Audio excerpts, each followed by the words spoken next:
Ay, patraktor-traktor naman tayo ngayon. Yung ginagamit naming makina, binubungkol niya yung mga lupa para madali naming mabunot. Yung kikay na yan or yung machine na yan, hindi ko alam kung anong tawag dyan. Basta ang tawag ko dyan, bongkalers. Basta binubungkol niya yung mga lupa para madali naming mabunot-bunot. So, ayan, pinapasok siya dyan sa loob niya yan. And then, kung makikita nyo, hindi ko na video sa part na yan, binungkal-bungkal niya ba yung lupa. Tapos, kami naman, hina-harvest namin yan, binubunot-bunot. O, diba, kay bilis na lang. Apple nga pala yung mga seedlings na yan. O sa mga nagtatanong kung bakit walang dahon, pinagtatanggal namin. Bakit? Kasi sa gabal. Oh, charot. Kasi ang pinakakailangan lang namin yung tangkay. Gugupitin pa kasi yung dulo niya yan. And then, yung tangkay lang yung kailangan namin. Kailangan maging mapataba, kailangan maraming nutrients, ganon.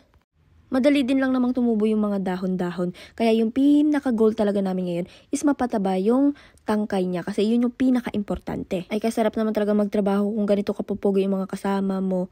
So, ayan, matapos naming harvestin yung mga apple ring gumansanas namin na seedlings. And, ang tawag dyan, tatali-tali ko na munang ganyan. So, pinagpapantay-pantay yan. Di tatali-tali dun sa taas. Mga ganyan. So, kapag nakita nyo ako sa personal at pasa-pasa ang tuhod ko, oo, tama kayo, kaluluhod ko yan. Nani? Naalala ko nga pala nung may bigla ang pictorial kami dati sa Tokyo, ay di ako na-inform mga day. Dami kong sugat-sugat, katatapos lang namin mag-harvest ng mga lemon, ng mga orange-orange na tinik-tinik. Tapos ako ito sugatan. At nung nagpahinga kami ng kaunti, ayan, nagpakitang gilas yung katrabaho ko. Oh, sige. May kamukha siya, si Majin Buu. Tawag ko sa kanya Majin Buu kasi ang hirap bigasin ng pangalan niya. Kozuki Robusha. Ayan na daw pangalan niya. Kozus, basta maganon. Mahirap ba? Galit na galit? Gustong manakit?